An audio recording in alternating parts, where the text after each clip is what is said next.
All right.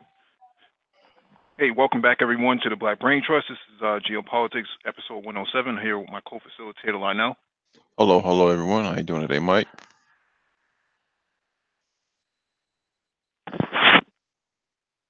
Lionel, are you there? Yeah. Can you hear me? Can you hear? Hello. I can hear you. Mic check 1 2 3. Mic check 1 2 3.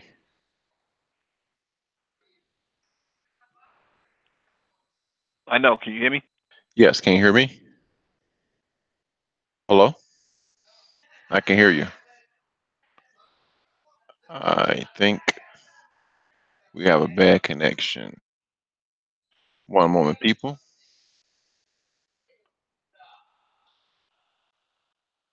Let's get this situated.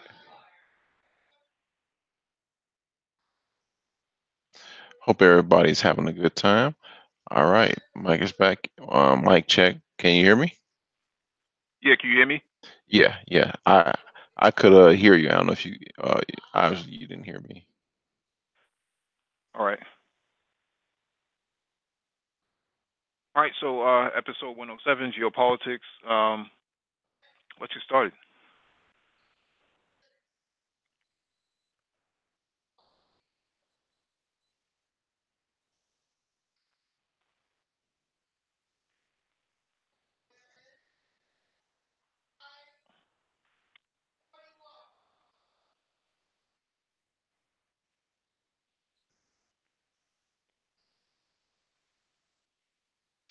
All right. Lionel, I think you might have some All right. things happening in the background. So, All right, man. Mute this up. and if you all want to follow along, the docket is in the description beneath the video.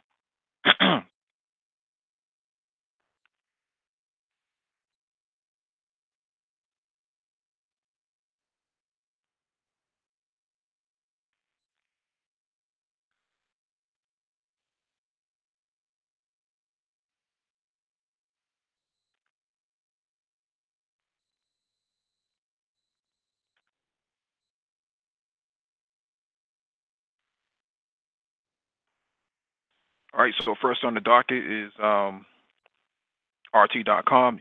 UK has provided guarantees Assange won't be extradited to face death penalty. Ecuador's president. I'll read the first couple paragraphs. Britain has provided enough guarantees that Julian Assange will not be extradited to any country where he would face the death penalty if he leaves the Ecuadorian embassy in London, according to Ecuadorian President Lenin Moreno. Speaking during the radio interview on Thursday, Moreno said his administration has received written assurances that the UK will not extradite Assange to any nation where he will face the death penalty. Lionel, what do you think about this? Yeah, I read the article. It's interesting. Obviously he's been in the article stated that he's been in the embassy since 2012, and how the Ecuadorian president um Moreno said he, in a nice way, that he's tired of him being in Ecuador's London embassy. Obviously, for what he did, he leaked a lot of information, a lot of government art, classified material, so forth, and that is classified as treason. The penalty for treason is a death penalty. I don't know what deals he has with Ecuador. Um, he,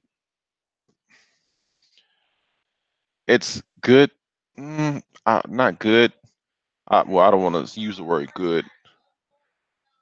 Other than what I said, I really don't know how I feel about this, because something has to come. He can't stay there forever. He has to do something. It's actually breaking him down mentally because he can't go outside. Human beings are not supposed to be confined to like a small space like that. That's not where he should be at. You can see like his skin is pale. It doesn't really look right. He's kind of like not really in shape because he's kind of confined to like a box. Um, and if he can be extradited, for any sort of information, then what happens to all these other publications like the New York Times, Washington Post, that say, well, when they write these articles, well, we can't disclose our sources. Well, you can't disclose your sources because those are confidential. But Julian Assange says the same thing. He can't reveal his sources. But you're going to tell me you're going to arrest him for the very same thing that you allow journalists in your country to get away with? That doesn't make any sense. Yeah. Him, of course, what you said, what happened to him? What happens to him depends. Well, holds a lot of weight concerning a lot of other things that can't be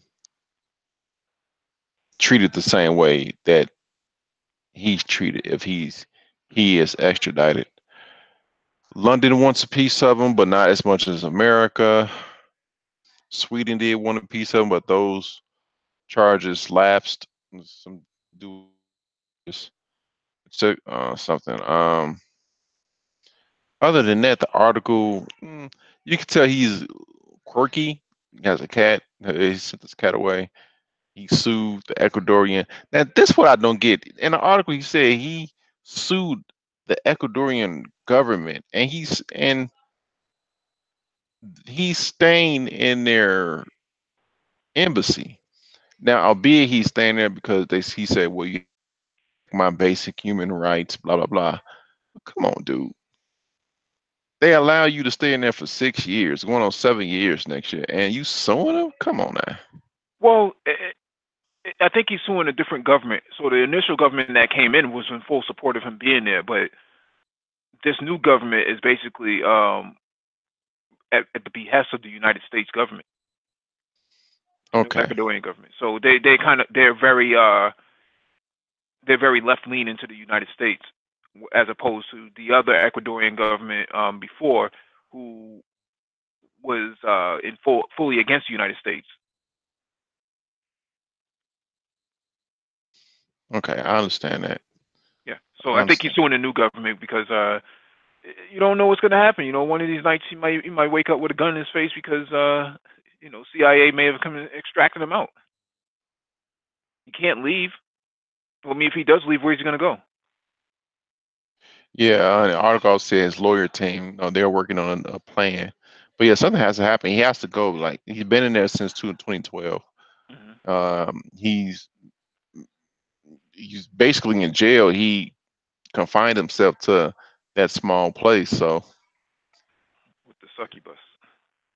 oh, don't be in a small place in small confines with the succubus. Oh, yeah. But yes, his um team of lawyers are finding the next step in the plan. So something has to happen. Right. All right. Move on to the next article.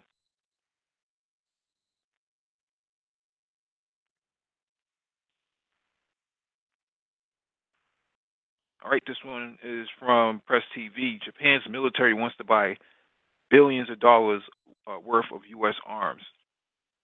$240 billion worth of equipment until 2024.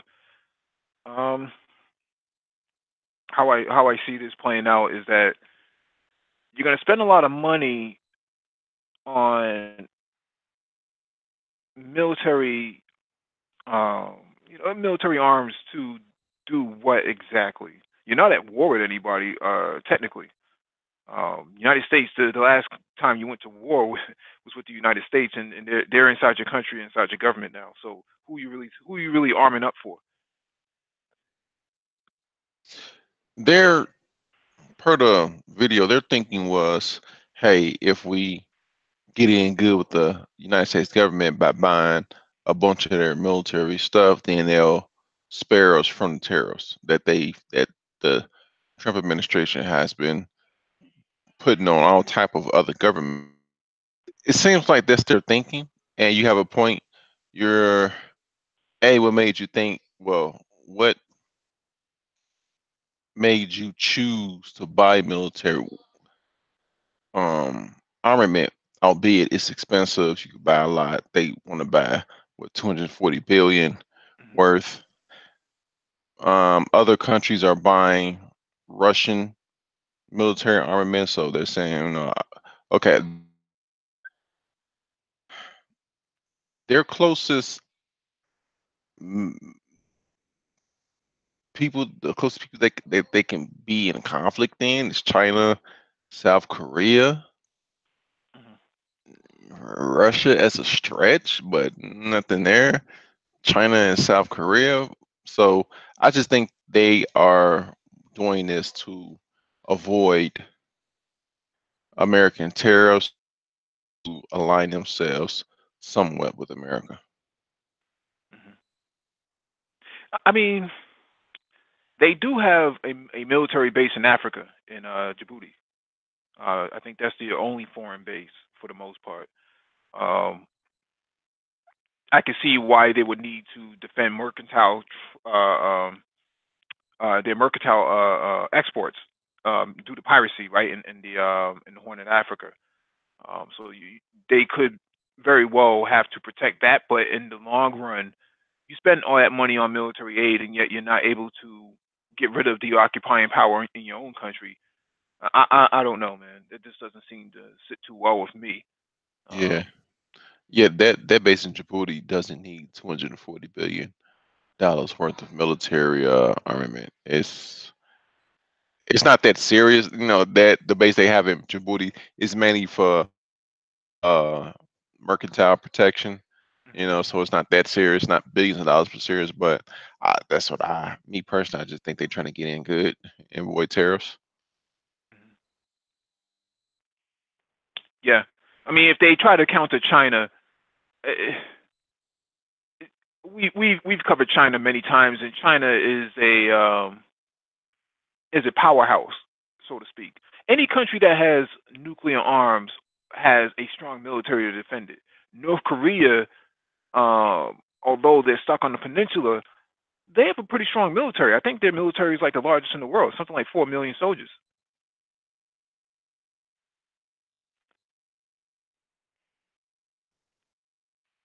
Yeah, North Korea, because you know the state in which they're in, so they are a isolationist country. So in the dictator Kim Jong Un, that whole everybody, oh, especially all the men, go through the military. So they have their standing military is basically countrywide. So yeah, as far as personnel, they have the largest military. Mhm. And if China, I mean, if Japan wants to go against something like that, you're opening up a can of worms that you may not be able to put back together because um, the agreement between the South and the North is basically going to make North Korean threat a null and void ideal, right? So you don't have to worry about North Korea running wild because the South is pretty much patching it up right now as we speak. They've already made several steps with bringing families together, and now they're this week they started demining the DMZ. The next step is to push back some of the artillery pieces in the north and the south. They've already taken down the loudspeakers. So North Korea is not this wild threat anymore that Japan's making them out to be, potential threat. But when you talk about China, China is a superpower. Why wouldn't they not, be strong in their position, right, in the South China Sea and in the surrounding areas in the East China Sea? Why wouldn't they be strong? But you don't need to spend 240 million. Spending $240 billion to counter them is not going to counter them because China has already infiltrated SoftBank, which is a Japanese company. They've already infiltrated that company from a cyber warfare perspective. So your warfare capabilities and for maritime security purposes, it's not really it's all for naught is what I'm saying. And cyber warfare is really where the next battlefield is going to be right on the internet. Yeah, that North South Korea agreement, it's like the modern day or the more contemporary um Berlin Wall Hmm. being torn down. Hmm. But it'll be interesting to see what happens out of all this. I mean, Japan hasn't gone to war in over 70 years, so Which makes that 250 billion purchase of U.S. Military armament even more curious. You haven't been in war so long. What's 240 billion? I hope your country is not in deep debt. That's a lot of money. mhm. Probably could be better spent on cleaning up Fukushima. Yeah, yeah. All right, move on to the next article. All right, this next article is from CGTN. Israel threatens to invade Lebanon over tunnels. And I believe this is a bluff, not because they don't have the capabilities to invade Lebanon, but the justification just doesn't seem to sit well. Um, how is it that you have UN peacekeepers on the border and you're telling me that the Hezbollah dug tunnels 100 meters into your territories under your wall and you didn't know anything about it? I just find that to be interesting. Yeah, invade Mexico because of the tunnels they're digging up under the fence. It's that's no reason to invade a country or to yeah, that's tunnels. That's no reason to invade a country. That no. Hmm.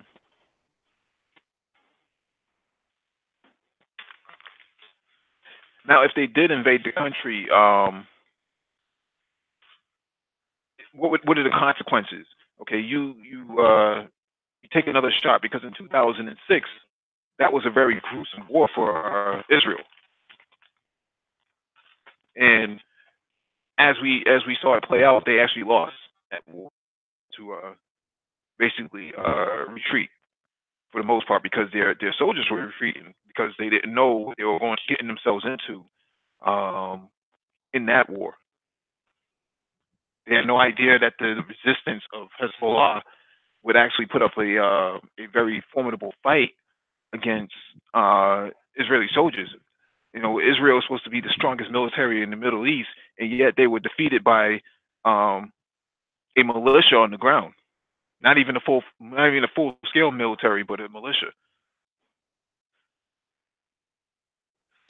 Yeah, I think Israel, if they do that, they're much they can handle. They're a small country. They need history has shown that they constantly and um currently they constantly need U.S. backup in their military fights. They constantly need help. They really can't do everything their own by themselves because they don't have enough personnel to do it. They may have enough equipment, but not enough. So you saying that you're going to invade Lebanon, you're still fighting with Palestine. You taking territory from Syria. You have beef with these other Islamic countries, and you are a small country the size of a state, one of the smallest states at that in America. That's not a good look. You biting too much off. Netanyahu. Mhm.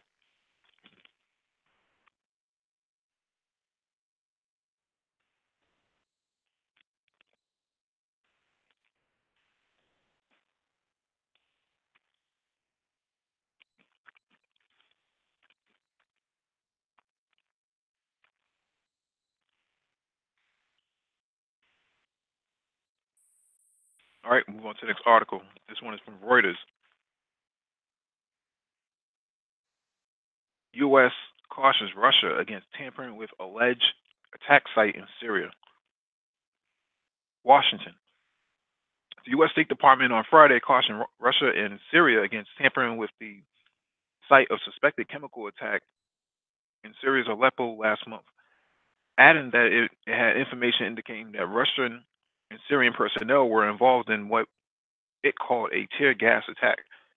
We caution Russia and the regime against tampering with the suspected attack site and urge them to secure the safety and impartial, independent inspectors so that those responsible can be held accountable, a State Department spokesman said in a statement. Um, my take on this is,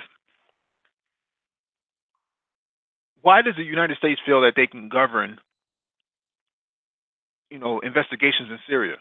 Syria has its own sovereignty as well as its own institutional bodies that can handle um, criminal investigations.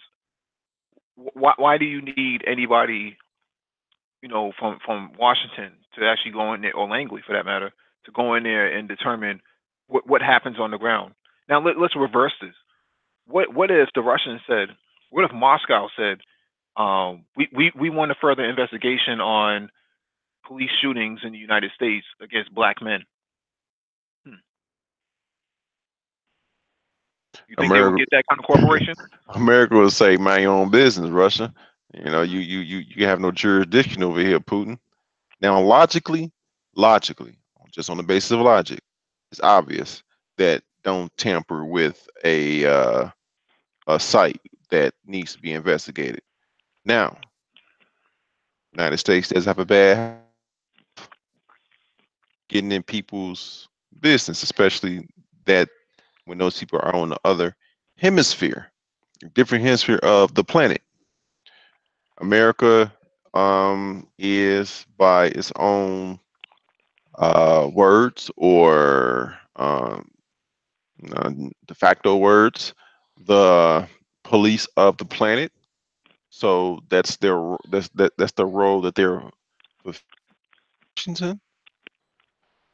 But still, people don't like that. You're dealing with other adults. You're dealing with others, really psychopaths. A lot of these people that are in these political positions. So people don't like that. People don't like, hey, you need to stay over there. You're not here in Syria or Iran, and A and B, what you got bases over here for, and C, why you got bases near my you over here. You know, it is so I understand that, and like you said, if the tables were turned, they wouldn't like it. Washington wouldn't like it either. They'll be the first ones to say, "Hey, you have no jurisdiction, or you have no say so of what happens in our country. Pay attention to what's going on in your country and leave us alone." But since the tables are not turned, um, I'm pretty sure they wouldn't like it. I'm pretty sure Washington wouldn't like it. Hmm. Well, let's think about some of the protests, peaceful protests in the United States. Ferguson, Baltimore, these places where unarmed people are having tear gas used against them. How is it that tear gas is legal in the United States, but when it comes to Syria, all of a sudden now, people need to be held accountable? Who are you going to who are you going to hold accountable? And the consequences is that if we see any chemical weapons moving around, whether Assad did it or not, we're going to bomb your country. Well, imagine if somebody said, if we see any sort of tear gas, chemical weapons of tear gas being used against African Americans, we're gonna start putting sanctions onto the United States. Permanent interest, man. Permanent interest is what the country that holds the world reserve country, excuse me, to meddle in other people's business. Permanent interests. That's what it is, and they have interests, so they're gonna protect those interests. All right, let's move on to the next article. Times of India. U.S. sanctions are economic terrorism, says Iran's President Hassan Rouhani. Tehran. Iran's President Hassan Rouhani said U.S. sanctions were economic terrorism as he sought to foster a united front from visiting regional officials on Saturday. Washington has reimposed an oil embargo and other damaging sanctions on Iran since pulling out in May from landmark 2015 nuclear deal between Tehran and major powers. America's unjust and illegal sanctions against the honorable nation of Iran has targeted our clear instance of terrorism, Rouhani said in a televised speech.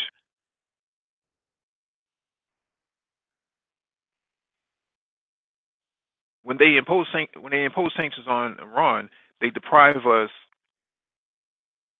they deprive all of us of the benefits of international trade, energy security, and sustainable development. And in fact, they impose sanctions on everyone. We are here to say that we don't intend to tolerate such insolence. Rouhani also warned Europe, which has strongly objected to the U.S. withdrawal from the nuclear deal, that much is at stake in efforts to bypass U.S. sanctions and maintain trade with Iran. They should know that by sanctioning Iran, they would harm our ability to fight drugs and terrorism, Rouhani said, referring to Iran's efforts to combat smuggling, particularly from Afghanistan, those poppy seed fields. The European Union is working on a payment system known as a special purpose vehicle, SPV, to keep money flowing into Iran, but has struggled to find a host since many countries bear repercussions from the Trump administration. The conference in Tehran was second regional meeting on terrorism. First was held in December in Islamabad, Pakistan. So this is the face of the Iranian president. So what's going on here is Trump has an agenda. The president of the United States has an agenda to take down Iran by any means necessary, and using sanctions is only another way to leverage this. What do you say, Lino?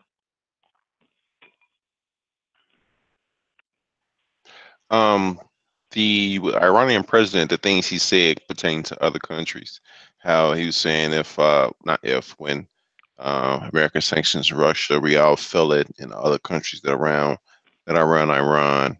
He's the fact that he's linking, and also he said when they cut money supply or the terror put sanctions on Iran, that hinders our ability to fight the drugs. So I like that he in his words, in his speech, in his prose, that he's linking and bringing in other countries that have similar beefs with America and saying, hey, you may think that America is treating us unjustly one on one, but in fact that when they hurt you, they hurt me also, because geopolitically we are linked together. I like that he's wrapping these other Pacific really countries that are somewhat threats, and he's linking them together, and he's trying to have them fight the same fight against America. I'll mute up a little bit. Yeah, I mean, back in the day, when I say back in the day, maybe during the Cold War, there was something called the Global South. You had a united body of countries that were in opposition to the Cold War of the United States and the Soviet Union. You had just about the majority of Africa and the majority of Latin America, and some of the Asian countries as well.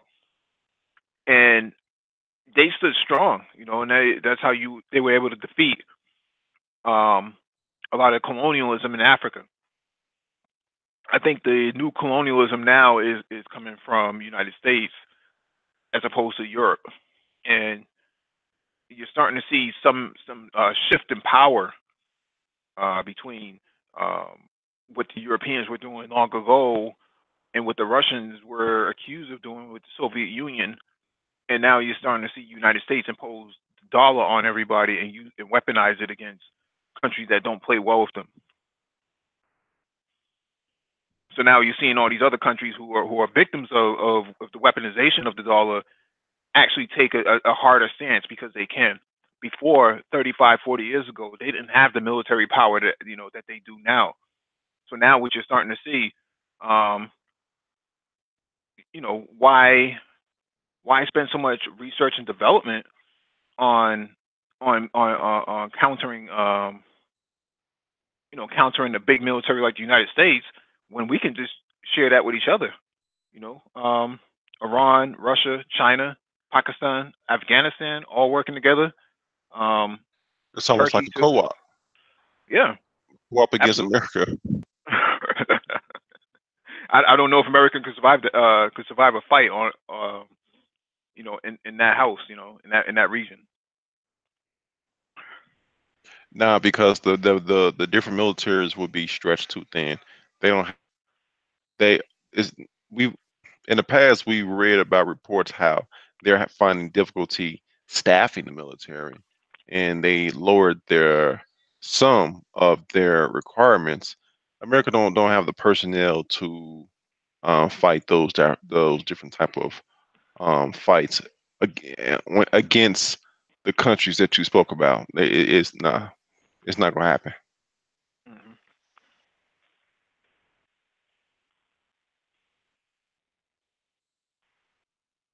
We'll move on to the next article.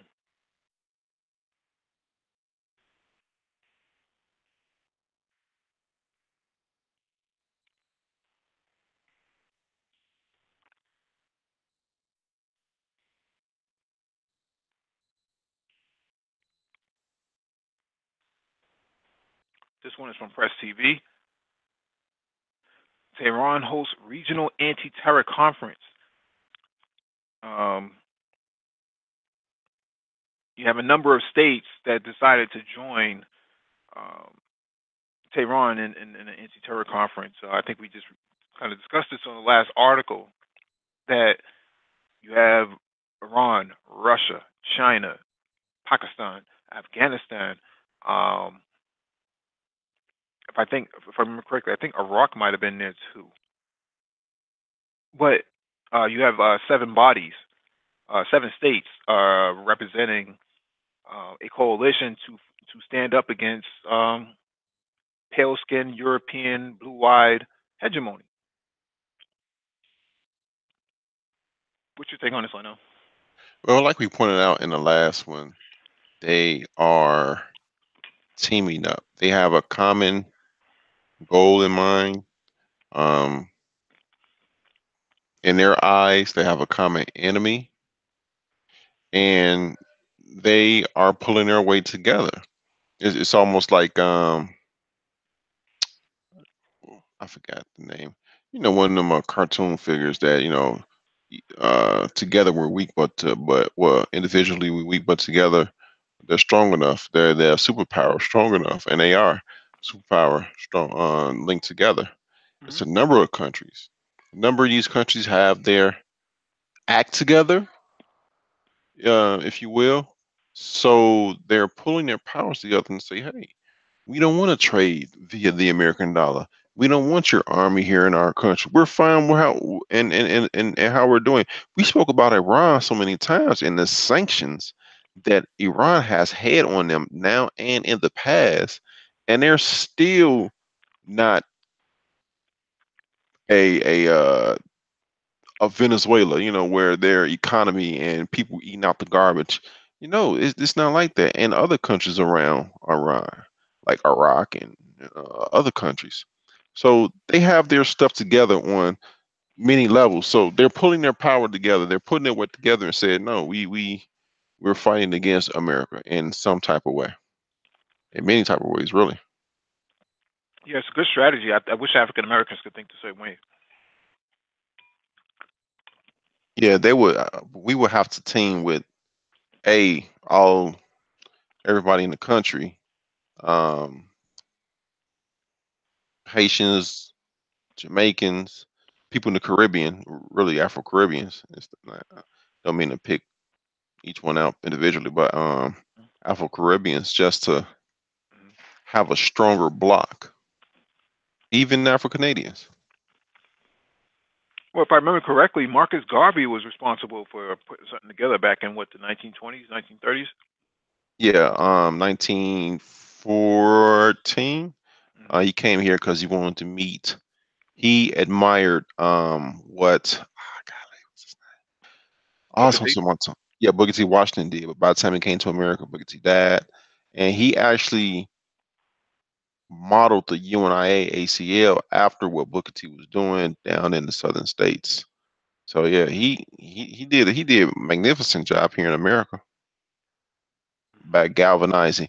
As a matter of fact, not only did he galvanize um, Black Americans, but some of the most UNIA branches were outside of America, like in Cuba, Belize, South Africa. You know, the ANC party has their roots in the UNIA.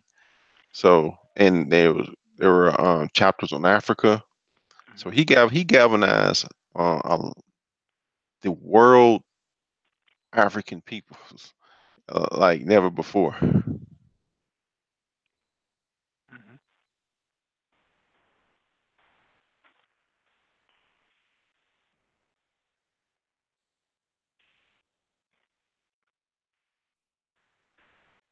All right, move on to the next one. This one is from RT. Russia's latest missile corvette deployed to a Black Sea Fleet base. Show of force against. Actually, let me read the caption. Russia's latest cruise missile corvette, the Orkvar Zorvo, arrived at Russia's Navy's Black Sea Fleet base in Sevastopol um, on Friday after successfully completing state sea trials. These are interesting vessels because they're very powerful. We saw these operate for the Syria war back in 2015. They launched a bunch of cruise missiles into Syria from Russia. Very powerful, and they're shallow draft, so they can kind of float in the most shallowest of waters. You know, water that's 10 feet deep, 20 feet deep. They can float right in those suckers. So they're almost like a surface mounted submarine. Same power and same similar draft, but um, a lot more impact on the surface. So. Russia's showing their power after what Ukraine pulled. Still think Ukraine was told or influenced to do that by somebody else. It's like, okay, you're so dependent on Russia, especially for your energy, and you do that. Eh, it's kind of stupid. Not really kind. It is stupid. Um, Hmm. they're showing their power. They're showing their equal. What did Putin say? Equal. I'm just saying. I'm just paraphrasing. Equal propensity for destruction. Hmm. So they're showing their power. Obviously, it's in the Black Sea. The ships came out of Crimea. Um, yeah, they're just showing their power. They're they didn't deploy them ships to blow up anything. They reminded people, hey, we're here. Funny business. We didn't like what Ukraine did. They was on something, but don't you think about doing that because you see these guns, that'll be you, buddy. Hmm. So that's all they doing, But and it's that's really what they should be doing. yeah, and it's amazing that they even have the capabilities, to send certain types of vessels. NATO doesn't have a response to um, Russia in that regard. Right? They don't have vessels that could actually travel inside these narrow waters, these passageways that Russia has set up. Even if they wanted to go in there, they just don't have the equipment set up, and it would take them years to even figure that out. But you know what? That's Russia tailoring their fleet to the circumstances of their environment. You Mhm. know, they know areas of this Black Sea is shallow. They know if there a war were to break out, if NATO don't have ships that can, okay, if okay, NATO don't have ships that can sail in these shallow waters, and Mhm. depending on the distance of the shallow waters, that means that Russia can stage an attack, place their ships, their corvettes in these shallow waters, and stage an attack where they're destroying the enemy boats from a secure location because they can't get to them. So Mhm. Russia is just basically tailoring their naval fleet according to their environment. Russia is a defensive military country. So if Russia gets in a war, more than likely the war will be brought to them. So the other people will have to have equipment that can fight in that Russian environment. So that's all it is. Mhm.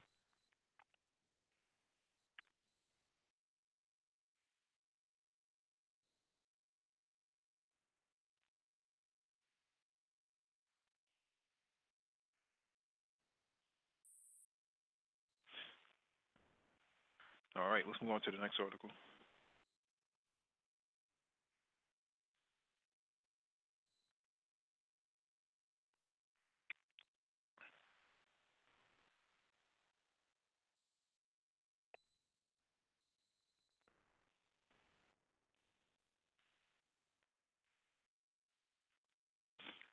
This one is from James. Can Russia defeat NATO with Soviet era armor?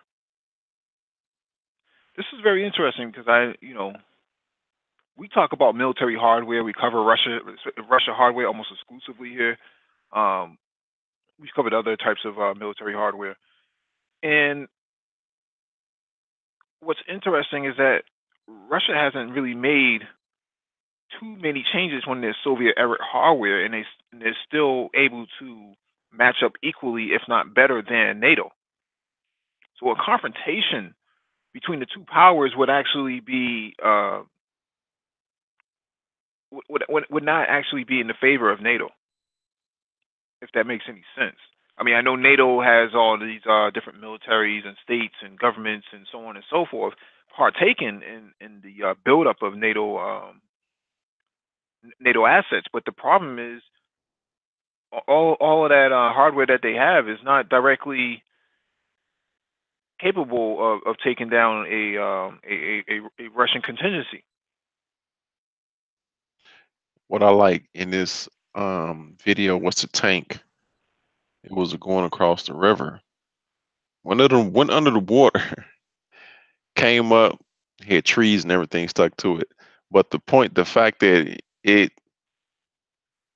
to cross the river, the river was pretty deep, went up on the water, came out the other side, didn't stall, didn't have to stop to drain water, just kept it going. It was like an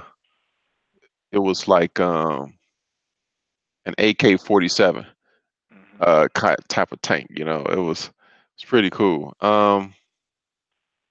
Russia, yes, we do talk about Russia military equipment. Russia has made other equipment, but per the article, they still have Soviet era equipment, which is still formidable. uh, it's almost like nothing beats a Russian made tank. So it's pretty interesting. It's they made upgrades to them, the right kind of upgrades. Nothing too extravagant. They just modified them as common sense, but they made the right type of upgrades. Yeah, and one of the things I read about their T-72 battle tanks is that the latest version um, only costs $1 million to upgrade compared to a NATO tank that's like one fourth of the cost, one quarter of the cost of a NATO tank. So Russia can ramped up their T-72 battle tanks to version B3, and now they're just as modernized, right? It's like adding um, uh, um, a GPS, TomTom, Garmin, um, not tablet, a GPS a module to your old Buick. Now you have navigation. That's how simple it was for Russia to modernize their equipment. And from what I read, or from what I know, is that Russia's their T-72 and their T-90s are actually nuclear sustainable. Basically, if a nuclear bomb was to hit within the vicinity, the tank can absorb a lot of that energy. It wouldn't affect the commander and the gunner and the driver on the inside of the tank. And I think this might be on the I think the impact might be on the tail end of the radius, but still the point still remains that it's rated to absorb that sort of that sort of fallout.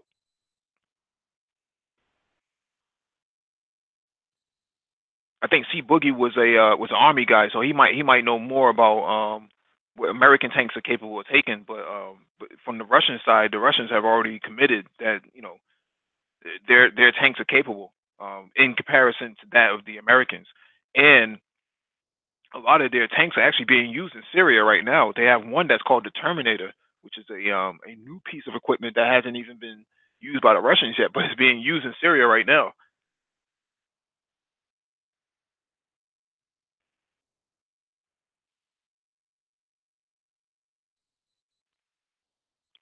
Can anybody hear me? Yeah, my bad. Hit the mute up. Um, yeah, hold on. Hmm. Yes, and Russia's upgrading their military from a cost effective perspective. It doesn't take much to arm up a Russian tank. I think the average American tank costs something like um, 18 to 22 million dollars a tank. A Russian tank goes for like 4 million, dirt cheap compared to their American rivals, and very cheap to one quarter of the cost of the tank is actually used to modernize it. Um, you know, for the price of a big mansion, you can actually upgrade your tank. Whereas in the Americans, you really stuck with whatever you have until Sorry, you brother. upgrade. I do have one question, if I Oh, may interject. Oh, go ahead. What's going on with Sony? Stop, I say. What's going on, beloved? Now, for that, I want to say good night to the whole panel. I apologize for the background noise. I'm actually leaving my mother's house. I'm going back to Orlando. Now, you mentioned that for the Russians, it's easier and cheaper to go ahead and build a tank.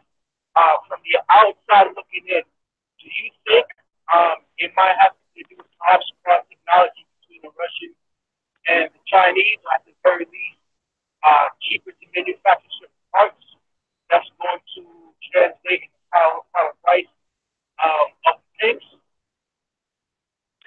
Well, yes and no.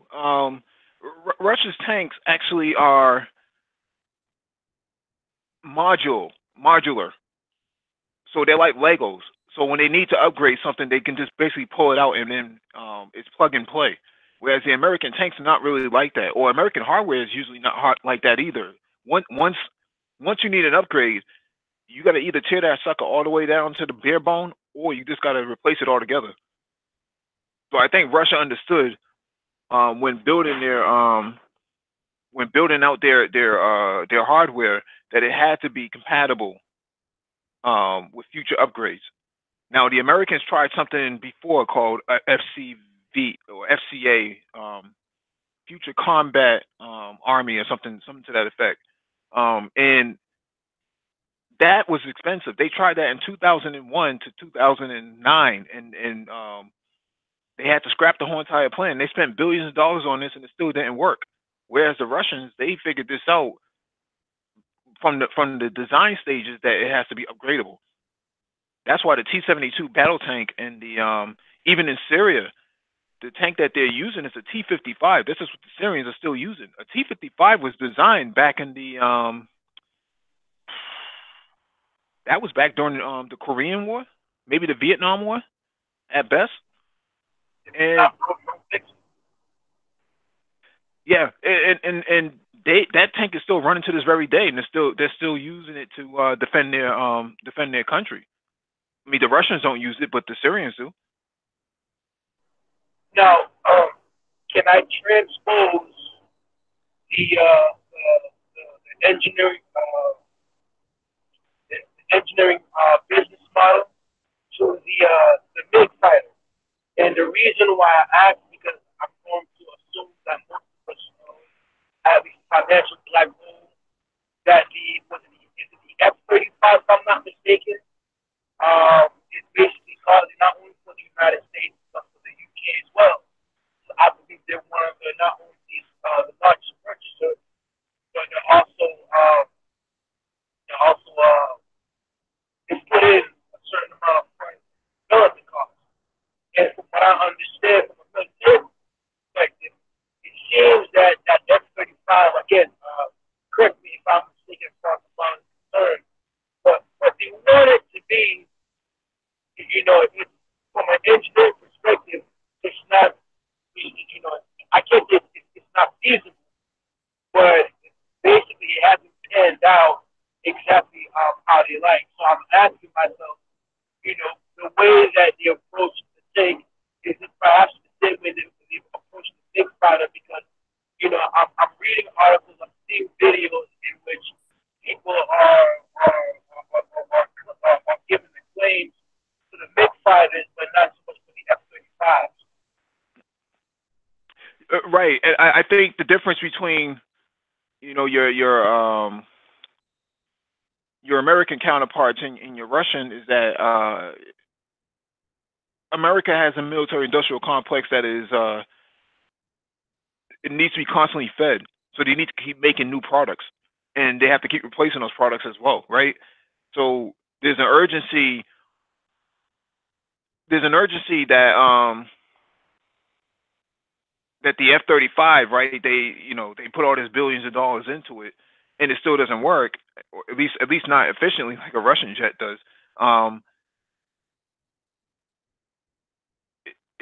They have to justify the cost, right? A lot of that is manual labor. So I'm just from my perspective, somebody is messing up the designs or messing up the production in order to justify taking up more man hours to produce the same product. They say that research and development is usually what counts for the largest, uh, uh, largest amount for cost of developing a product. So I can see that, but they want, and again, I don't have any knowledge basis as far as military jet fighters are concerned, but they want it to be a mixture of the F-22, the F-16, and a couple of other fighter jets as far as capabilities. But it seems that what they put on paper, doesn't translate into the CAD, and from the CAD into the production itself. Mm-hmm. And then you still have to, in a number of stages, in a number of trials, and I'm asking myself, as far as investors are concerned, from a national perspective, how much longer, how big can this black hole get? Is what I'm asking. Because if the UK with its great situation, if they're throwing good money after bad with this project, and that's just the UK, not to mention, I believe Canada might be one of the suitors in Japan as well, and that's just the first world country, and so on and so on. So I'm asking myself, where does this rabbit hole?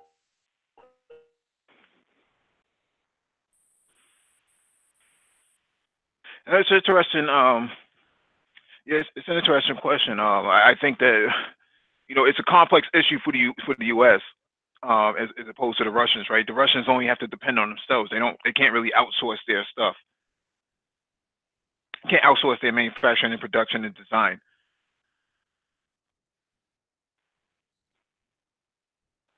Let me read the chat real quick. What's going on, Complex? J. Charles, Paul Bryant, Anti Gravity, 023. Dollar Will, what's going on? C Boogie, what's going on? Paul Bryant says, but the Russian tanks were decimated when going against the Abrams tanks of the U.S. Army. Stronger armor, much more punching power, faster speeds. I think times have changed, Paul Bryant. I think you might be talking about like the T-64s and things of that nature. Those old Soviet tanks that really don't are really not used by Russia anymore. T-72s version B3 are actually beefed up. They're like the difference between a Ford F-150 and a Raptor. If that makes any sense to you.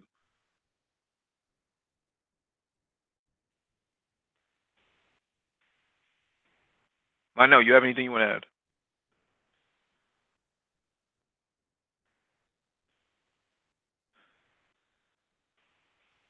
add. No, my bad. I had to mute up. No, I have nothing to add on this one. Yeah, so the video, if you guys get a chance, I mean, it's in the description. The NATO cannot keep pace with Russian arms. It doesn't matter if they're using, the Abrams or whatever. They just don't have the firepower to keep up with the maneuverability of the Russian hardware, which is what the video was pointing out. That there's a high probability that if NATO does decide to go to war with Russia, they will lose. They just don't have the technological capacity to keep up with Russia because Russia knows the former Soviet states like the back of their hand.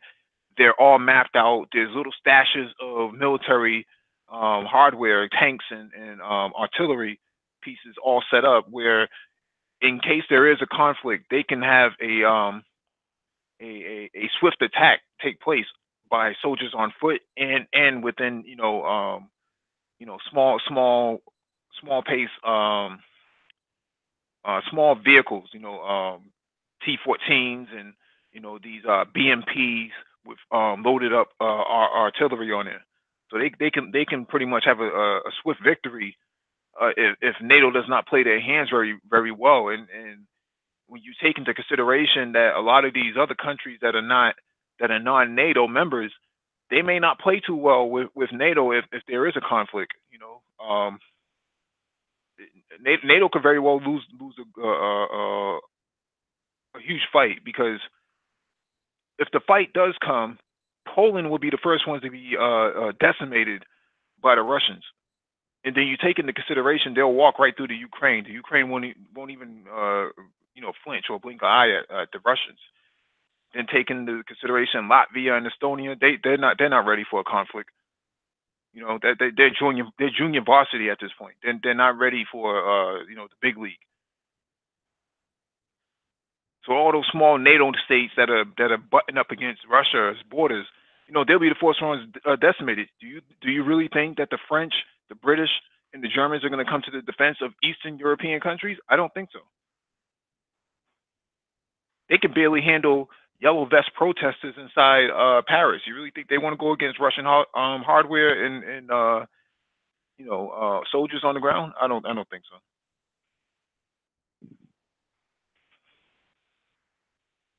Well said.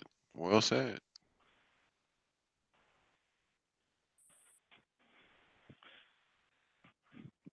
We'll move on to the next article, man.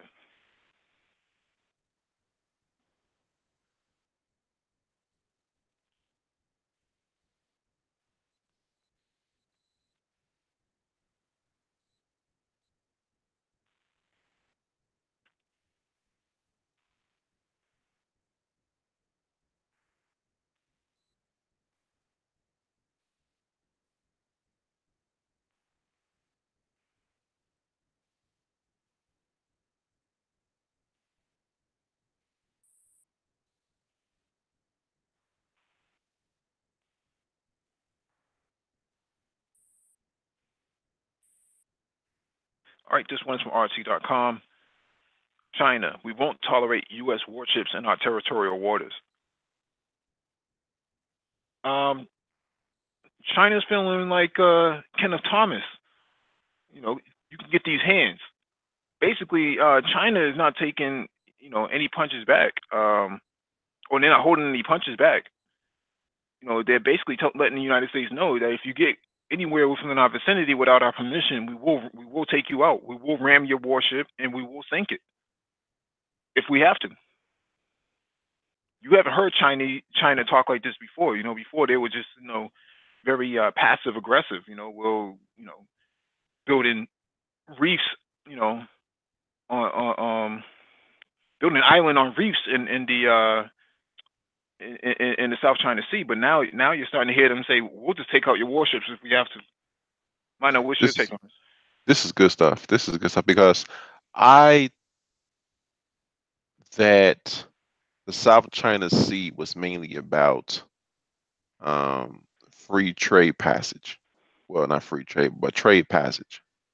Well, I saw the video and they said it's 11 billion barrels of oil and what was it, 190 trillion square cubic of gas under the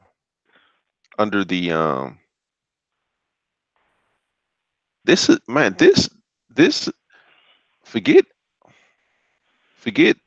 China bumping heads with America and Africa.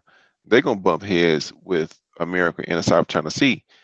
China's building up those Spratly Islands into bigger islands, bigger military islands, and they're saying, "Hey, we have a historical claim on these islands, and because of that, that's what's that called? That 1 mile dotted line is therefore extended to the islands.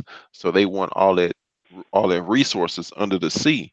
That's a lot of oil. That's a lot of gas. They don't have to depend on anybody at that point. If they are able to tap into those resources, they don't have to depend on Russia. They don't have to depend on none of the stand countries. Nobody. They don't have to buy oil. Well, an abundance of oil from other countries. They will have their own.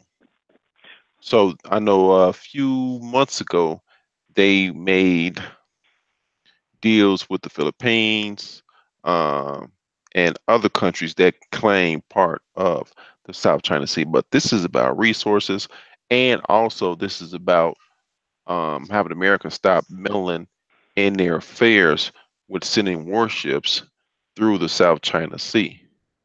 Japan has something to do with it. I think they part of the South China Sea, or trade comes past Japan going through the South China Sea. But this is getting good. This is getting really good. Well, their trade does go through the South China Sea, so they have an urgency to actually protect it. But Japan doesn't have the backing of other countries, because remember, they never really apologized to the Philippines, never apologized to South Korea, never apologized to North Korea. They cause a lot of historical. They have a lot of historical problems for themselves. The sort of racism that Japan had through imperialism over these other countries has caused a lot of turmoil between these countries. They don't forget. It's like they're like African Americans. They don't forget that slavery happened. We know exactly what happened, right? Whereas Japan is, they're like, we're not going to apologize. Okay, well, if you won't apologize, well, don't expect to dock your ships in our harbors. That's just not going to happen. So now you pretty much isolated yourself from the rest of these other countries. But China is saying, I feel like Kenneth Thomas. You can get these hands right now. And they're talking to the United States. They're not talking in code. They're saying, we're talking to you. And then they still want Taiwan back into the grips of mainland China. So they get control of the South China Sea. It's a wrap for Taiwan. Well, China still have to beef up their navy, but it's a beginning of a wrap for Taiwan. Taiwan doesn't have the capability to even do anything to China at this point. They just have enough firepower to, to hold them to a ceasefire, to cause a ceasefire. That's it. They're not going to go invading, taking out Chinese warships. Not going to happen. Well, yeah, that I know, but I'm saying China has to beef up their navy, because if they get into it with Taiwan, then America's going to come. So Well, that's an if, big if. You think the Americans want to go to war with China over Taiwan? I don't think so. if China takes over the South China Sea, all their resources, and is able to patrol the South China Sea, it's a wrap for Taiwan. I don't care how many frigates America gave you. It's a wrap. Yeah, you freaking crazy. So, Right. with your Cracker Jacks. Well, Sony and Garvia, you have anything you want to add?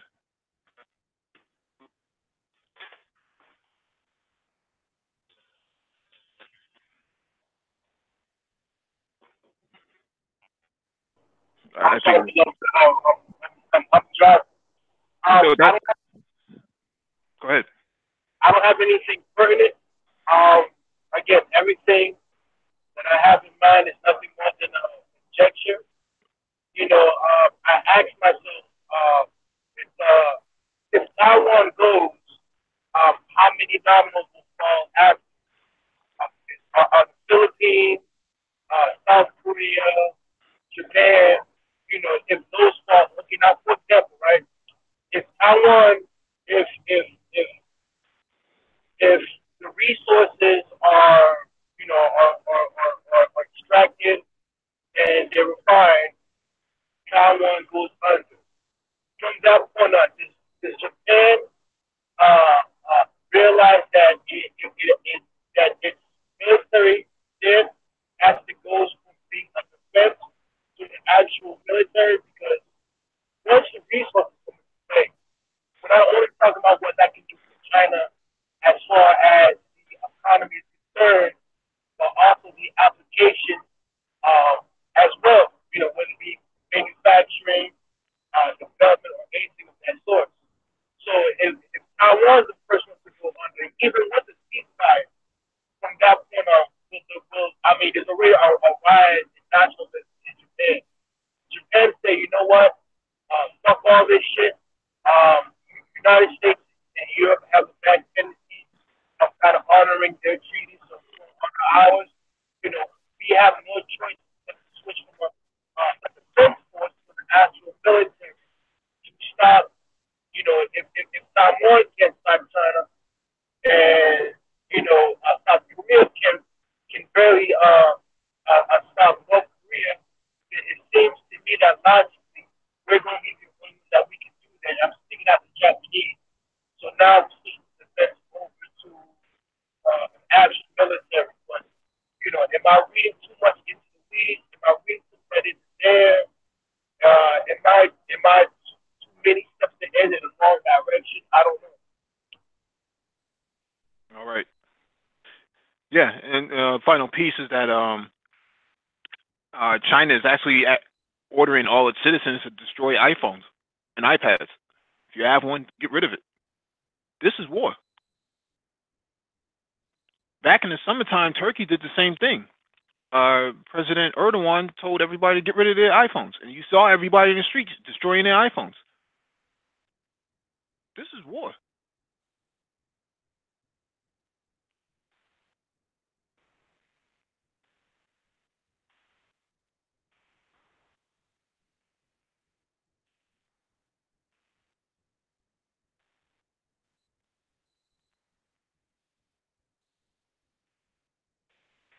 Hmm. Let's move on to the next article. Hello? Yes, sir. Oh no, I was making sure you all heard me. All right.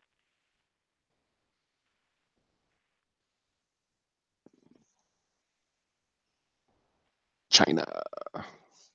Yeah, where's Scholar Chang when you need him? Right. All right, this one is from the Ooh, this is a good one. MiamiHerald.com. Will Iranian warships in Venezuela cause alarm? This is going to bother neighboring countries. I'll read the first paragraph. An announcement that Iran may deploy new generation warships to Venezuelan waters is being regarded by analysts as the mother of all provocations because it could alter the region's geopolitical balance and almost certainly disturb the U.S. government. The arrival of these Iranian ships would upset the regional order, said Rocio San Miguel, president of, of Control Ciudadano, a non-governmental organization that monitors Venezuelan armed forces. This is this is going to bother neighboring countries and generate an undesirable situation, she added in a telephone interview from Spain. Amid the growing tensions between Washington and Tehran, the Iranian government last week launched a destroyer built in Islamic country with stealth properties that allow it to avoid radar detection. In one of its official comments on the Shahan destroyer, which can carry helicopters, fire torpedoes, and shoot down airplanes, Iran said it could deploy 2 or 3 of them to Venezuela. Our plans for the near future include the sending 2 or 3 ships with special helicopters to Venezuela on a South American mission that could last for 5 months, the deputy commander of the Iranian Navy, Rear Admiral uh, Hassani Malkadan, was quoted as saying, as Reuters news agency report. Venezuela has become an important strategic ally of Iran over the past 20 years of Chavista rule, and the 2 countries have signed economic and military agreements valued in the billions of dollars. San Miguel said that despite the agreements, none of the joint projects have been successful. But if the Tehran announcement proves correct, that could prove to be very negative for both countries, warned Martin Rodil, an expert on Iran-Venezuelan relations. This is extremely dangerous. It's crazy to send these 3 warships to the U.S. backyard, Rodil said from Washington, D.C. If it happens, the only thing that it will do is that Washington will send an aircraft carrier to the Venezuelan coast.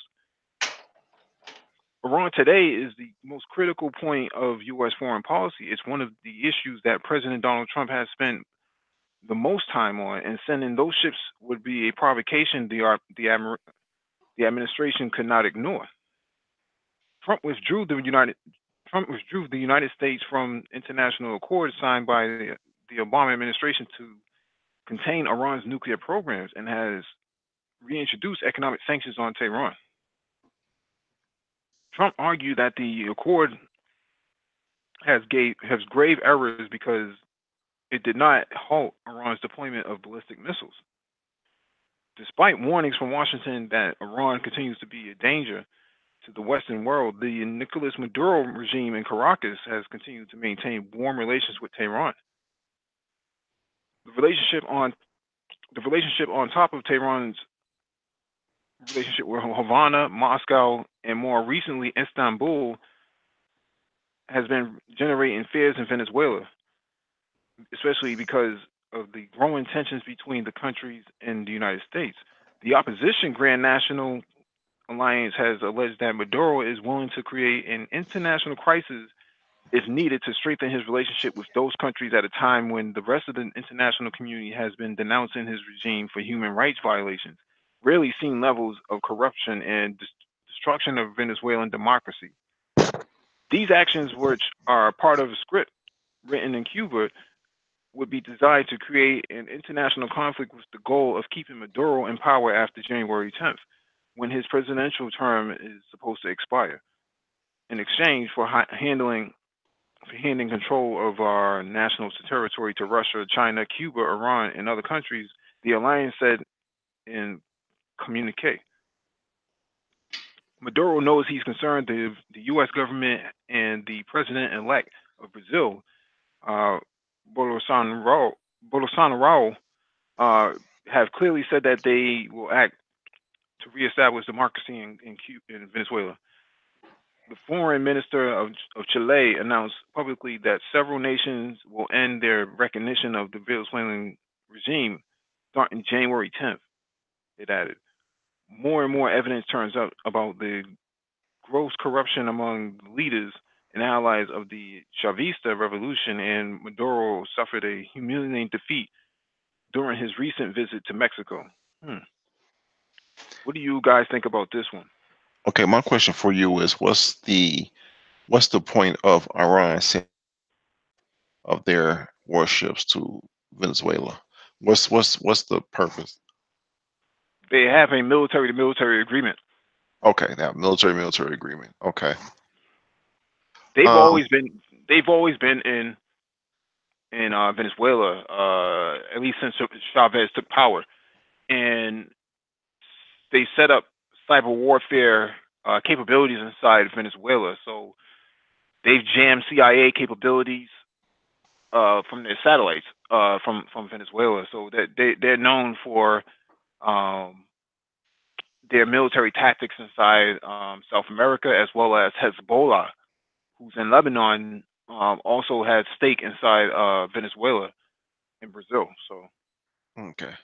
Now this is going to this other than Russia, I don't know of any other what's this, the Eastern Hemisphere country that have sent military ships to the Western Hemisphere, which America controls. This is big.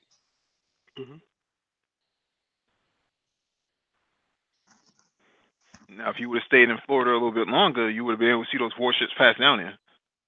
I won't be that close. I won't be that close, you know. But yeah, they're gonna send 3 super, like, not, I won't say super warships. I forget what the article said about them. Self destroyers. Yeah, 3 to Venezuela, which holds major oil reserves, which The largest. yeah, the largest, which is in the hemisphere that America controls. America just dominates the Western Hemisphere, and they're sending. That's like saying, okay, we're going to send warships to American soil. No Well, other country done that other than Russia that I know of. well, let's put it in perspective. Doesn't the United States send their aircraft carrier up the Straits of Hormuz? Yeah, but that ain't the Western Hemisphere. Yeah, but what I'm saying is that's Iran's backyard.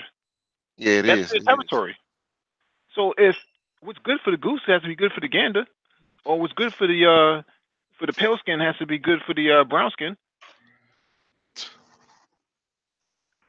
This is okay. They haven't deployed the ships yet, right? Oh, they're on their way. Oh man, this is gonna be good. This is gonna be good.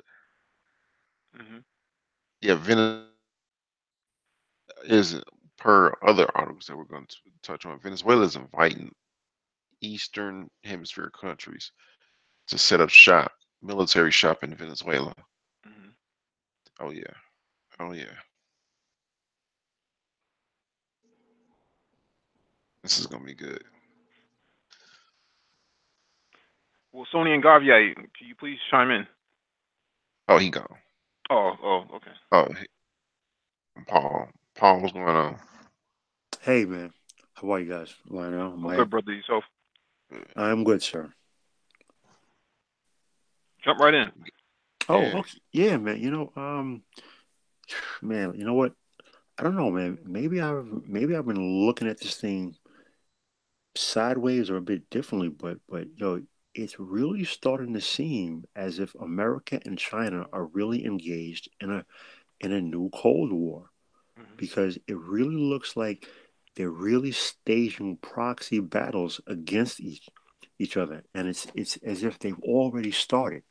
Like, it's not even brinksmanship. Like, they're already fighting a Cold War. Like, neither side has admitted it, but it's already here. It's already happening.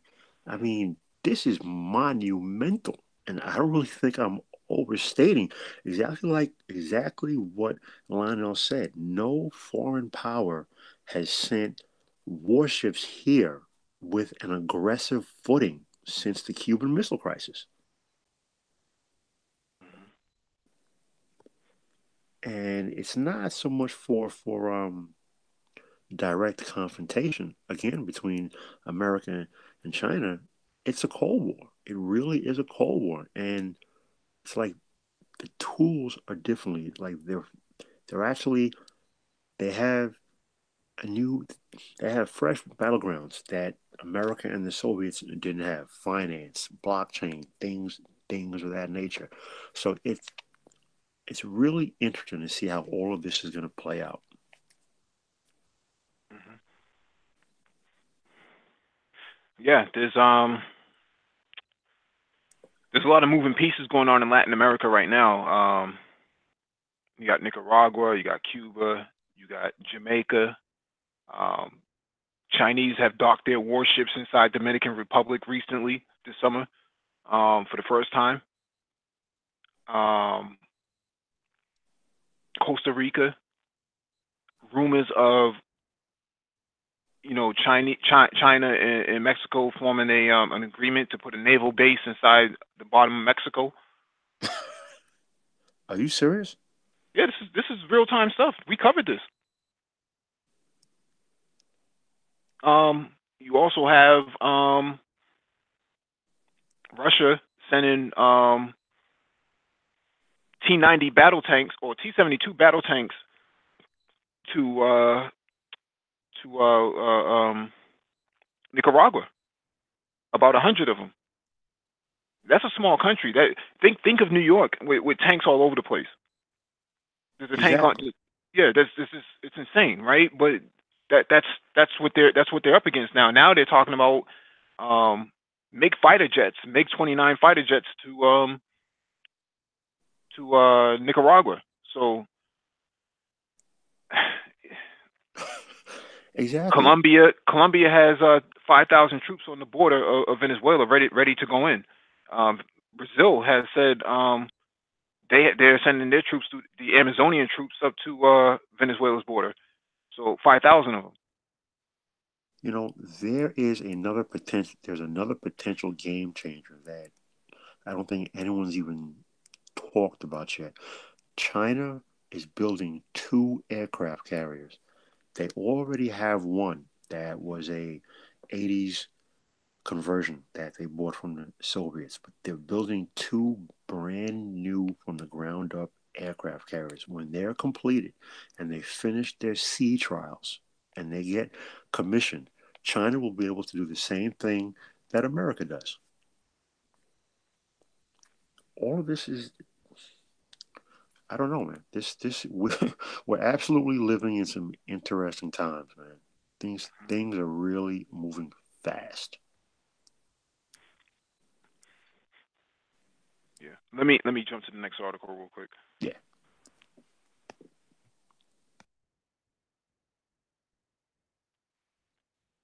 All right, this one is from Press TV.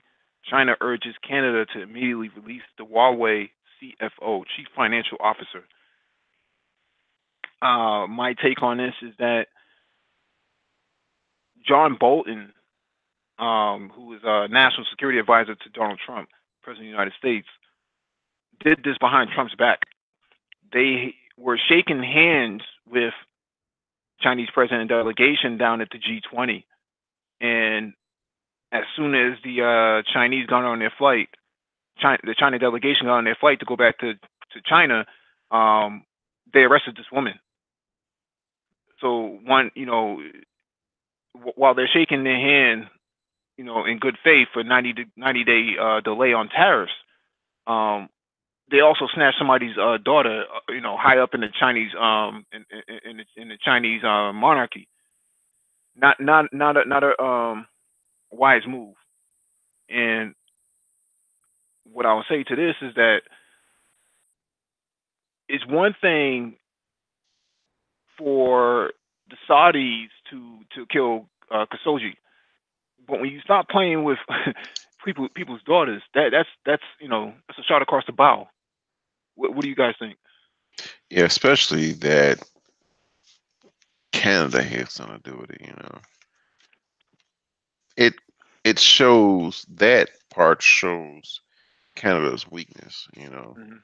In my opinion, um, people can say, you ain't nothing but America's da da da da. That's how I look at Canada. Yeah, I have to agree with you. Somebody did this behind Trump's back. Um, per what happened at the White House today, I think it was today or yesterday. That that place is in disarray. To China, it looks like okay, we made these agreements down in I think Argentina, but then a couple hours later, you do this. That don't look good. That is not a good look. Hmm. So, um, the government's not on the same page. Everybody's doing their own thing. Everybody want to be an individual, and that's not good. That's not good.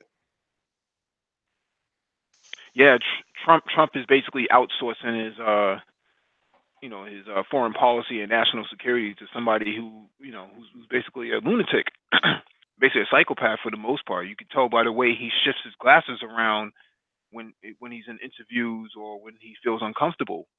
That's a sign that he's up to no good. Jump in here, Mr. Paul. Um, you know what? The question that I have at this point is who's really calling the shots over there? I mean, I don't mean to sound like I'm going way out on a limb here, but Mhm. is it that Trump's really calling the shots, or is it that the shadow government is really calling the shots here? Because this these moves these moves make absolutely no sense to me. Mhm. It's it's it's it's almost as if the shadow government is like, you know what? Screw it.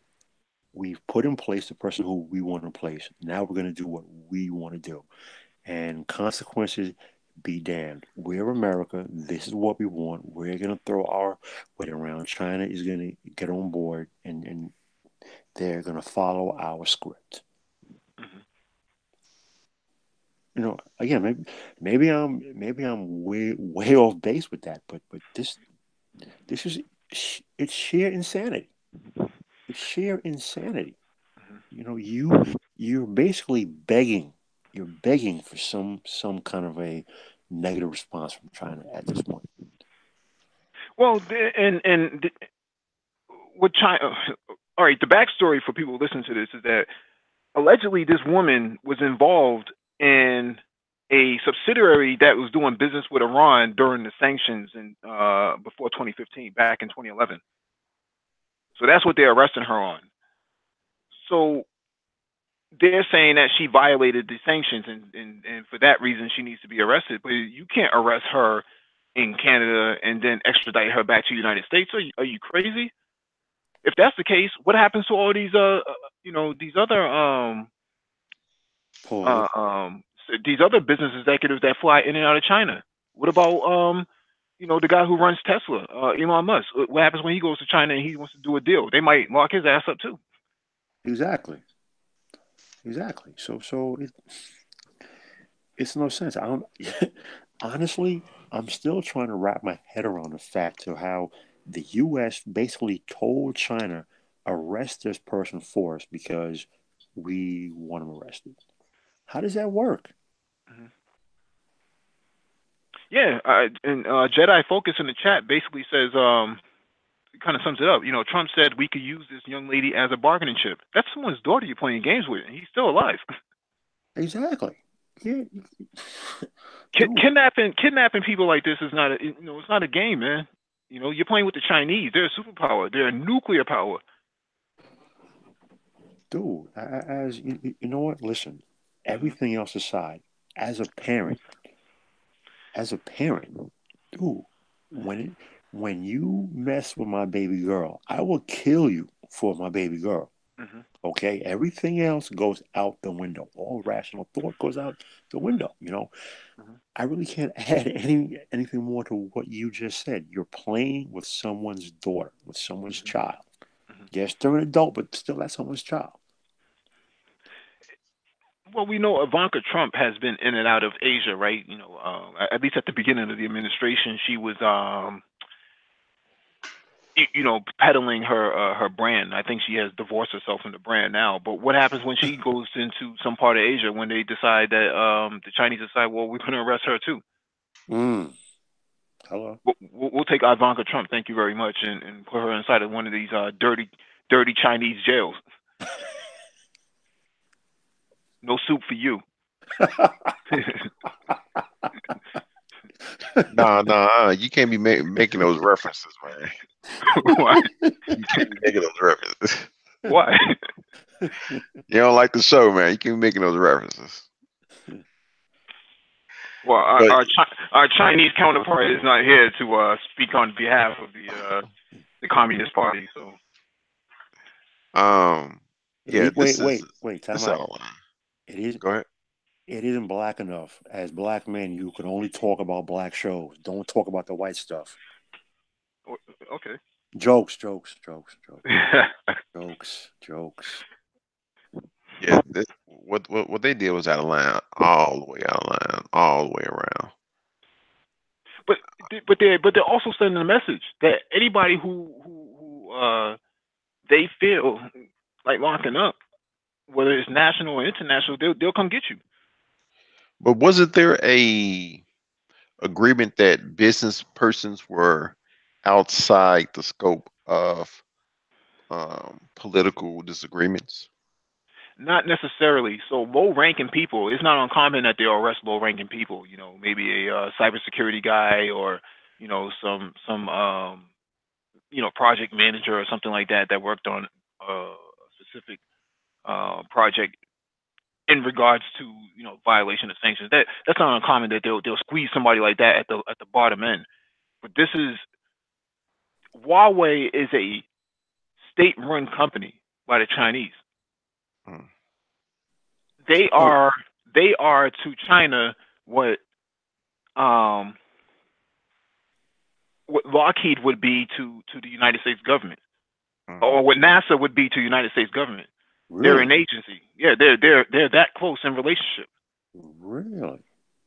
So going after them is like going after somebody at NASA. It would be like going after like Neil deGrasse Tyson and then locking his ass up. So basically, what you're telling me is it's kind of like the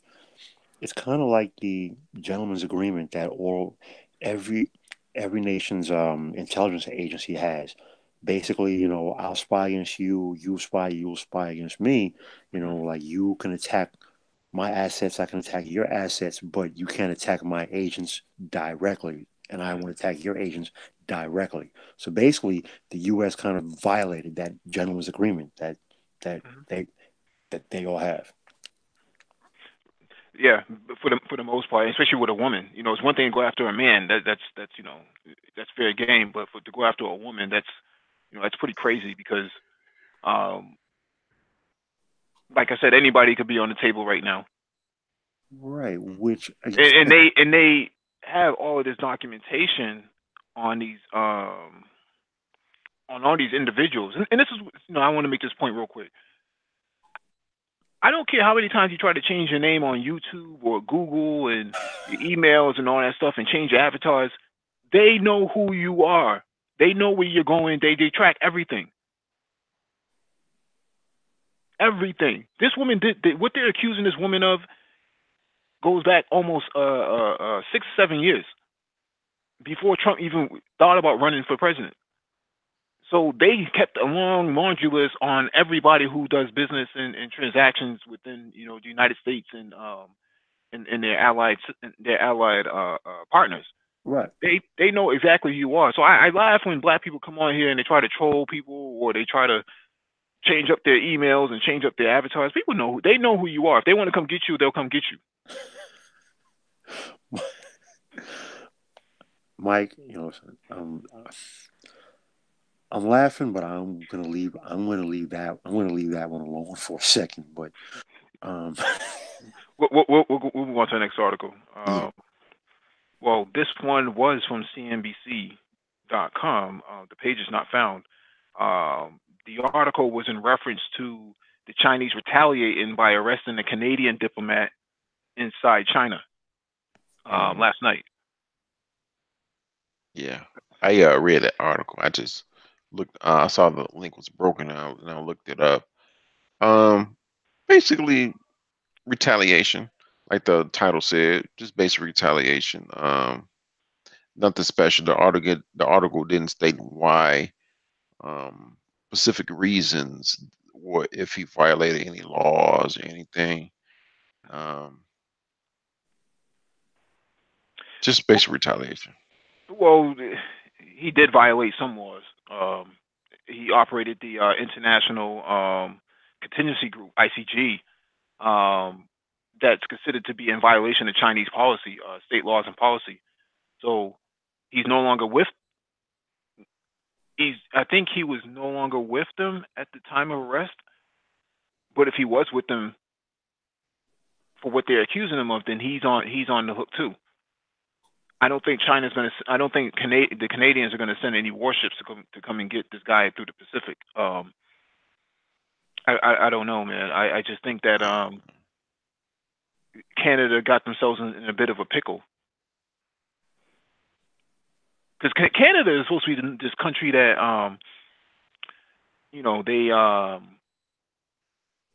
they're benevolent. They're nice to people. Neutral. They're neutral. They got rid of their nuclear weapons. They're fair players in the game. Um, and they have great Canadian bacon, and they ride horses and stuff like they have Mounties and things like that. And they have Drake. They have Drake. So I mean, when Drake is your foreign policy advisor, I just question the legitimacy of your country at this point. But Paul, go ahead. You have something to say?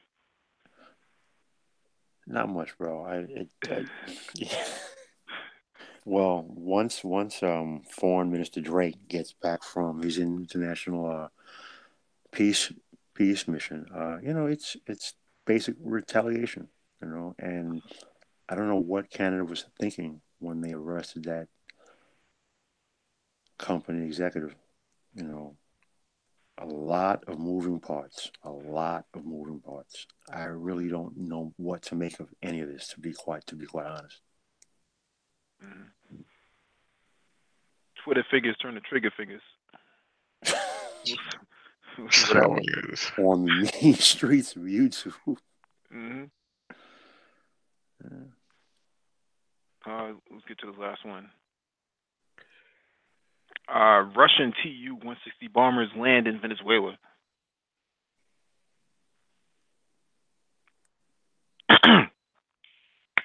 So these are Russia's most advanced strategic bombers in their arsenal of their aerospace forces, capable of carrying up to 16 um, nuclear cruise missiles. And they are doing air drills inside Venezuela to shore up the Venezuelan Air Force as well as the ground military. Now we talked about this earlier about Iran sending warships to Venezuela. You think it's a coincidence that the following just happened? Turkey's president Erdogan just left Venezuela last week. Um, Maduro just left Moscow the other day. Iranian warships docking inside Venezuela, and Russian strategic bombers landing inside Caracas. Now, what do you think there, Mano? Well, like I stated earlier, Venezuela's inviting these Eastern Hemisphere powers to come into their country, to might basically step on America's doorstep, Obviously, America doesn't like that. They're superpower here. They have to they have to contend with up and coming superpowers, but because of our geographical location, Mhm. it's not. It's away. I don't think America can or Washington can take powers just encroach on their territory over here in the Western Hemisphere. I don't think Washington can and the deep state can handle that. But they're coming. They're coming. Paul Bryant. Well, I think that once again, through their proxies, China is giving America a taste of its own medicine. Mhm. The very same thing that America has been doing for decades, China is doing right back to them. So it's going to be very interesting to see how things play out because the United States has not faced an adversary like China. And I think at this point, we really have to say it that way. They have not faced an adversary like China. They're attacking on numerous fronts, on multiple fronts, numerous battlegrounds. How will America respond? I don't think America has the capability to respond. To be quite Mm, honest with you, I don't think it has the interesting. capability. You know, most of your hospitals here in the United States are very vulnerable to cyber attacks. Hmm. Um, your utility grids are all vulnerable to cyber attacks. Um, Infrastructure such as traffic light systems that are wirelessly managed and wired managed, very susceptible to a DOS attack. Could take off your first responders. Firefighters can't respond because systems are down. Right. Ambulances can't respond. Not getting any information out to the EMTs. Again, hospital infrastructure all compromised, basically. Inadequate infrastructure. You know, the United States does not have a way to respond to a full-fledged war at this point. Now, and then the question now becomes, and we talk about this all the time with Lionel, but because you're new here, um, where does that leave African Americans? Where is your political power now? What is your political game plan? What is your next move?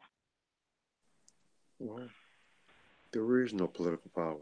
Um, People like to point to the congressional black caucus, but there is no political power. You know, we don't have political meeting places. We don't have political apparatus in place. We just don't have it. We don't.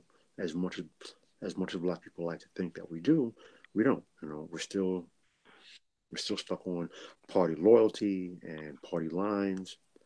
Uh, you know, going to going to see the good Reverend pass the collection plate on Sunday for whoever he tells black people to vote for. That's the extent of political power. So, absolutely not set up in any way, shape, form, or matter politically at all. Mhm. You know, Where, so and also, you know, we don't have business structures in place. We don't have financial structures in place. We don't have political structures in place. You know, so while people want to talk about plays on Broadway and want to activate their melanin powers, and bash white people left front and center. Black people are not coming together to handle the business because nothing else matters but business. Then the next natural outbreak from that is to turn your business acumen and business power into political power. We have neither. So where are we really as a group? and now you have these um, right wingers or far right members or people are running for office. You have Richard Spencer running for office, running for Congress. Mm, Um, You have quite a few. Most of them have infiltrated law enforcement. They're inside the military, so they're inside your institutional bodies where black people just are still protesting and trying to galvanize a base on things that are non-essential, such as uh, uh, um, dreamers, DACA babies, um, immigration, sanctuary cities, things that don't affect black people at the moment are areas of concern for these other people who claim to be pro-black. Um, when you look back at the ANC, the African National Congress, that goes all the way back to 1912. So Africans, despite the fact that people want to make it seem like, oh, black people living in huts in Africa and all this other stuff, they were organizing on the ground 100 years ago. 100 years ago, they were organizing on the ground. Nelson Mandela was what? A lawyer, right? Correct. He was. He was a civil. He was a. He was their version of a civil rights lawyer. Mm-hmm. When he was arrested, but people forget names like Kwame Nkrumah and Patrice Lumumba. So there is an actual there is I'm sorry there was a definite history of Africans trying to do it for themselves, but our good friends down in Langley made sure that they put a stop to every single thing left, front, and center. And Fidel Castro put boots on the ground to help African nations fight. Mm-hmm. And they did a damn good job. Yeah, absolutely. The history is there. So excuse me, sorry. Mm-hmm. So it the history is there. Mm-hmm. It's just something was lost. Something was lost between Langley's intervention, between the civil rights movement of the '60s. The momentum was totally lost, and it has not been regained at all. Mm-hmm.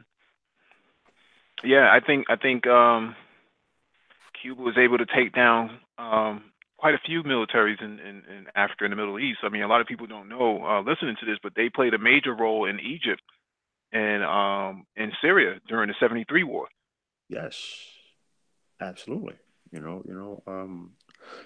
Anwar Sadat and Fidel Castro. They were partners. Mm-hmm. They were very friendly. They were so. Yeah, as well as Hafsa Assad, which is Assad's father. Uh, Yes. um, Bashir al-Assad's father. He was cool with Latin America. I think on a very light level, but no, nonetheless, uh, there were still allies. So a lot of Israeli troops said they ran into Cuban soldiers on the ground. They were surprised to see something like that. So Yeah, true. It that spirit of working together and self determination was absolutely there. So when I see people here, when I see specifically black people, whatever term you choose to classify yourself at, but when I see black people here in America complaining about the nonsense that they complain about, my first response is, well, number one, you're just telling me that water is wet, but so that's meaningless to me. You know, where is the money and the political power? Because really, at this point, nothing else matters.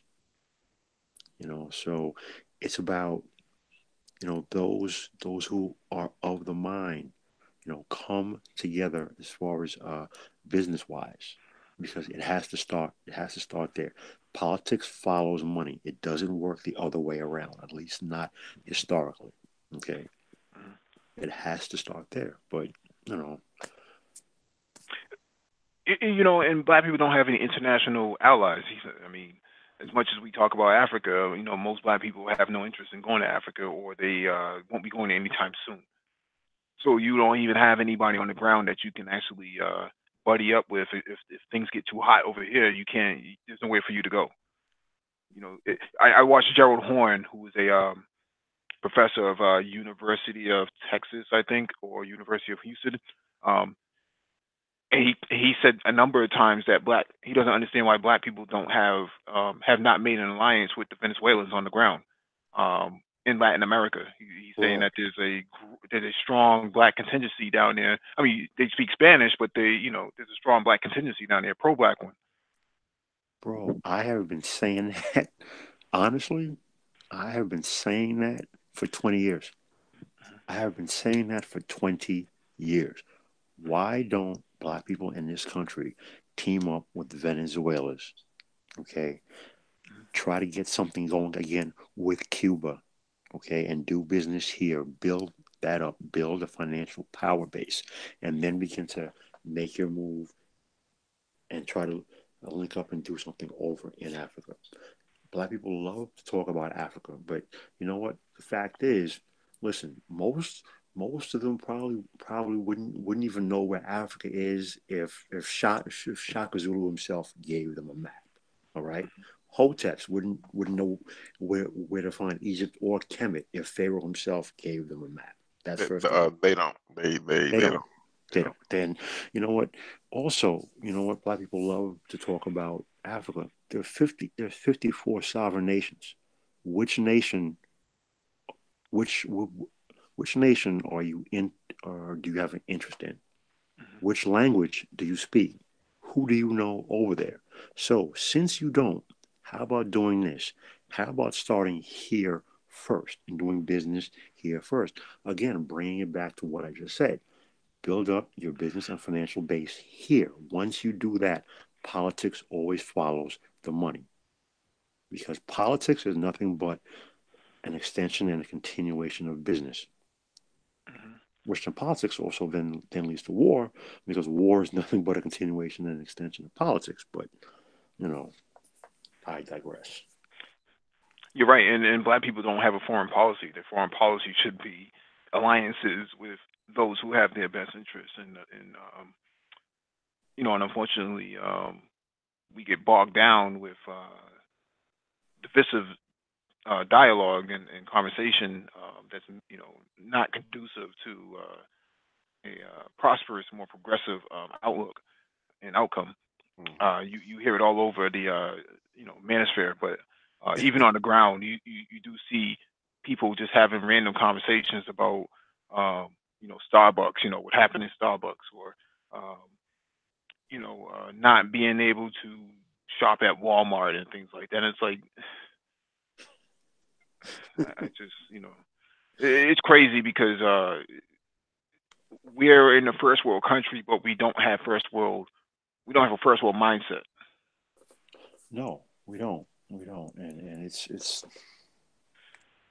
it's funny because listen, predictability is a weakness.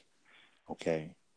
Anything that happens in this country, I already know exactly how black people are going to react, what they're going to say.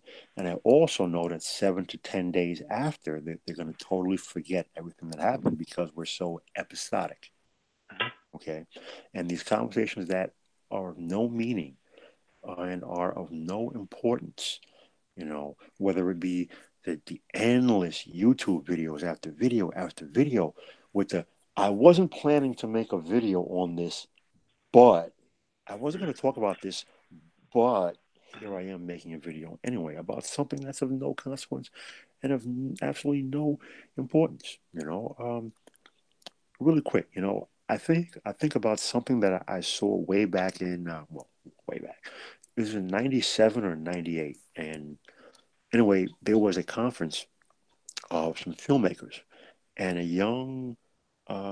there were a few young black filmmakers were asking someone, he was a Hollywood exec, and asked him, why do we see such negative images in Hollywood and on television, and why aren't there more people in decision-making positions? And after about an hour of these constant questions, he got a little annoyed and says, "Listen, not for nothing. It's not my job to make positive images for black people. If you're unhappy with the way Hollywood portrays you or the content that Hollywood puts out, make your own content. Do it for yourself." And to a person, every black person there got mad. Some got up and they walked out. But I was watching this on TV, and I thought to myself, you know what? He's 100% right. Whether you like what he said or not, he's still 100% accurate. Now, fast forward now, if you don't like what's going on, just really quick, do it yourself. You can create your content online. You can put it out online. You got two dudes who made a movie last year using two cell phones. Okay, so the point is, there are no more excuses. There are no more excuses why black people cannot learn business, study business, understand the fundamentals of business, begin to leave the hyper masculinity to the side and handle the business. Start there. And I just don't get it, bro. I really don't get it. Mano, you have anything you want to add before we close out? I don't have anything. Yeah, I think that we need to create our own African American Union. We need to focus on domestic policy, Yes. foreign policy, as well as a different style of capitalism that works to collectively bring everybody up at the same time. Co-ops is something that I've talked about extensively on this hangout. Um, problem is that in order to have a co-op, you have to have people bringing something to the table. And judging by what's going on in Manosphere, there's not a lot of people that's going to bring things to the table. And I feel like the Brain Trust is the only, is the last hurrah, for the Manosphere. And those who oppose the environment, I would say that it is us, and I don't see anybody else doing that at the moment, and probably not in the near future either. We're going into 2019, and GM is talking about putting out autonomous vehicles. Microtransportation is going to be a battleground for next summer. Different companies being acquired, different companies emerging. We still don't have an answer to any of these emerging technologies in the fourth industrial revolution. And if you don't get it right now, we're going to get left behind. At least most of us who don't have that skill set, you will be permanently left behind because people aren't going to share their resources with you after 2020. That's just game over. You have about 20 years to figure it out. You don't figure it out by 2035, 2040, you're finished. I couldn't agree more, and I refuse to believe there are not black engineers who cannot make who can't make these things happen. I refuse to believe that there aren't black financial individuals who can't provide financing, be venture capitalists, go into business, that there aren't black business people who can't go into these business ventures, but for some reason just stay stuck in the same narratives, in the same place. Like we're just moving forward. It's like 1968. Black people in this country hit a wall, and we've been stuck there ever since.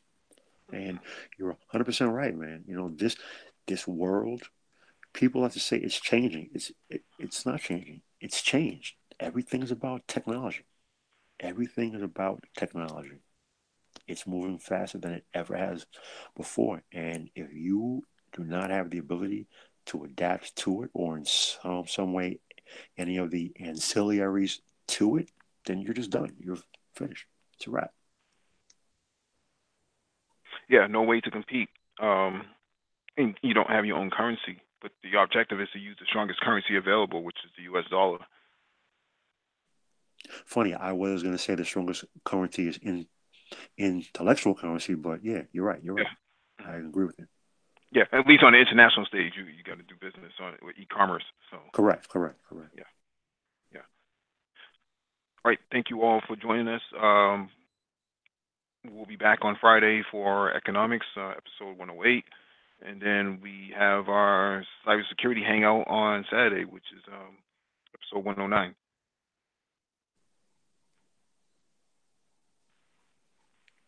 All right. Good night, gents. Yeah, adios. All right.